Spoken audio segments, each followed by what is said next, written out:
एक ऐसा बांध जो हर वर्ष किसी न किसी की बलि लेता है। एक ऐसा बांध जो बहुत प्राचीन है। एक ऐसा बांध जिसमें कई प्रजाति की मछलियां पाई जाती हैं, लेकिन पहचान सिर्फ 19 प्रजातियों की हुई। आज से पहले सप्रार बांध के बारे में आपको इतनी जानकारी किसी ने भी नहीं दी होगी, ना ही किसी के द्वारा आपने सुना होगा। तो सप्रार बांध के बारे में पूरी जानकारी के लिए वीडियो के लास्ट तक बने रहें। तो चलो आज आपको लेकर चलते हैं एक अनोखे बांध पर, जिसका नाम है सप्रार डैम, जिसे कुरेचा बांध के नाम से भी जाना जाता है। ये बांध मऊरानीपुर से 5 से 6 किलोमीटर की दूरी पर स्थित कुरेचा नामक गांव में स्थित है। मऊरानीपुर, जिसका प्राचीन नाम मधुपुरी था। मऊरानीपुर में बहुत सारे मंदिर होने की वजह से मऊरानीपुर को मिनी अयोध्या के नाम से भी जाना जाता है। जलविहार मेला और विमान यात्रा मऊरानीपुर के फेमस इवेंट्स हैं। मऊरानीपुर में टूरिस्ट प्लेस या फिर यूं कहें कि घूमने की सबसे अच्छी जगह कौन सी है, तो वो है केदारेश्वर मंदिर और सप्रार बांध। तो आज इस वीडियो में हम सप्रार बांध ही जा रहे हैं। सप्रार बांध जाते हुए रास्ते में आपको प्राकृतिक सुंदरता का एक सुनहरा एहसास होगा, क्योंकि पूरे रास्ते में हरे भरे पेड़ पौधे जो लगे हैं और शांति इतनी कि मानो यहाँ कोई रहता ही ना हो, सिवाय पंछियों के, क्योंकि पंछियों की प्यारी प्यारी आवाजों से पूरा वातावरण मग्न हो जाता है। तो भाई बातों ही बातों में हम डैम पर आ ही गए। तो मेरे पीछे आप जो देख रहे हैं यही है सप्रार बांध। तो चलो और आगे चलते हैं और डैम के बिल्कुल नजदीक से डैम को देखते हैं।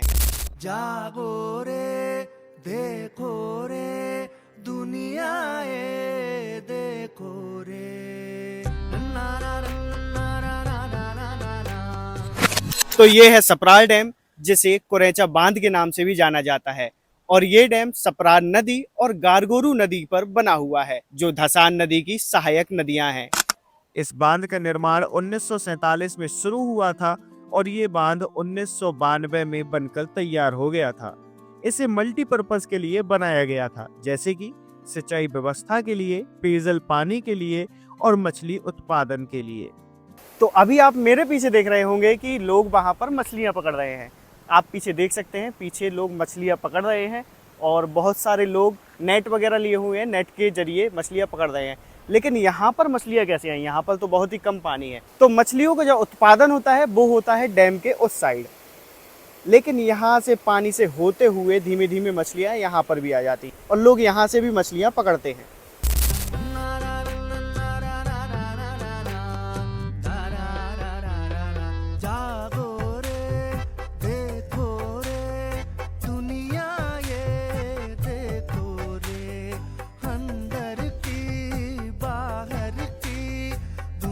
सप्रार बांध में मछलियों की विभिन्न प्रजातियां पाई जाती हैं। 2017 में हुए एक अध्ययन के अनुसार सप्रार बांध में 19 मछलियों की प्रजातियों की पहचान हुई। सप्रार डैम की क्षमता यानी कैपेसिटी 2692 मिलियन घन फीट है और ये बांध मऊरानीपुर और मऊरानीपुर के आसपास के क्षेत्रों के लिए सिंचाई और पेयजल का एक महत्वपूर्ण स्रोत है। इस बांध पर 38 गेट हैं जो कई हजार मिलियन घन फीट पानी को रोक कर रखते हैं। और जब यह बांध पूरा भरा होता है तो यहाँ से 900 MCAFT पानी को गेट खोलकर छोड़ दिया जाता है और ये पानी जाता है मऊरानीपुर की नदी में, जिसका नाम है सुखनई। इसके नाम के भांति ये नदी भी हमेशा सूखी रहती है, लेकिन बारिश में इसमें इतना पानी होता है कि सारे पुलों के ऊपर से पानी जाता है। तो गाइस, मऊरानीपुर की नदी आ चुकी है, मतलब नदी में बहुत सारा पानी आ गया है। आप लोग देख सकते हैं, कितना सारा पानी है भाई, चॉकलेटी पानी, गोल्डन वाटर। देखते भाई, क्या कहना चाहेंगे आप? कहना तो कुछ नहीं चाहेंगे, देखिए क्या कर रहा है। और यहाँ पर इतने सारे लोग खड़े होकर ये नज़ारा देखने के लिए आ जाते हैं। अभी भी बहुत सारे लोग यहाँ पर खड़े हुए हैं, साथ में हम भी। सप्रार बांध से पानी लहचूरा डैम को दिया जाता है और फिर धसान नहर के माध्यम से राठ तक पानी दिया जाता है। सुखनई में पानी आ जाने से मऊरानीपुर की सुंदरता बहुत बढ़ जाती है, लेकिन इसकी सुंदरता और ज्यादा बढ़ सकती है अगर इसका विकास कराया जाए। कई बरसों से सुनते आ रहे हैं कि सुकनई नदी और नदी के आसपास के एरिया को नया रूप देने के लिए गवर्नमेंट से पैसा आना है या आ गया है, लेकिन हमारी सुकनई नदी इतनी गहरी है कि सारा का सारा पैसा इसमें जाने कहाँ गुम हो जाता है। खैर, वापस से आते हैं सप्रार बांध पर। तो अगर मैं सप्रार बांध की ऊंचाई की बात करूं तो वो है 16.76 मीटर और सप्रार बांध की लंबाई है 3,900 मीटर। 538 MCAFT पानी से मऊरानीपुर नगर की पेयजल व्यवस्था सुनिश्चित की जाती है, जबकि 56 किलोमीटर रानीपुर नहर व 13 माइनर के माध्यम से 11,000 हेक्टेयर जमीन की सिंचाई भी की जाती है। तो अभी ऊपर चल रहे हैं। वाही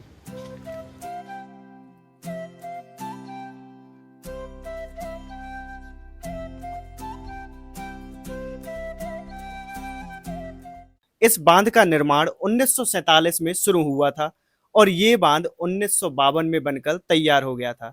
इस बांध को मल्टीपर्पज के लिए बनाया गया था, जैसे कि सिंचाई व्यवस्था के लिए, पेयजल पानी के लिए और मछली उत्पादन के लिए। अभी जिस एरिया पर मैं खड़ा हुआ हूँ, इस एरिया से डैम का निरीक्षण किया जाता है।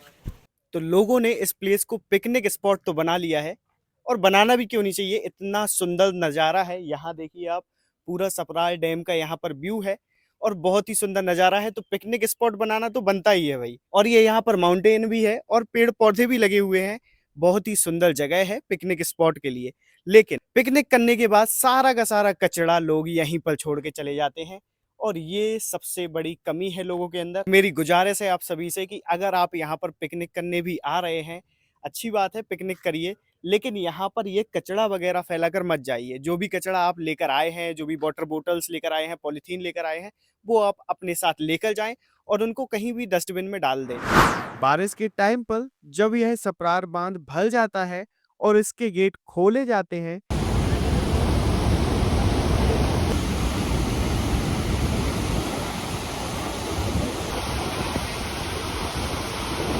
तब यहाँ मऊरानीपुर और आसपास के क्षेत्रों के लोग इस सुंदर दृश्य को देखने आते हैं।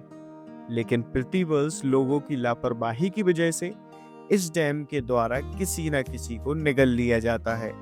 तो आप सभी से निवेदन है, अगर आप यहाँ आते हैं तो सावधानी बरतें और अपने परिवार का ध्यान रखें। इस डैम में ज्यादा पानी होने की वजह है ये बड़े बड़े पठार। इन पठारों की वजह से बहुत सारा पानी इकट्ठा और स्टोर होता है जो हमारे काम आता है। लेकिन अब मऊरानीपुर के इन छोटे छोटे पठारों की माइनिंग भी शुरू हो गई है। शायद कुछ वर्षों बाद आपको ये पठार देखने को ही ना मिले।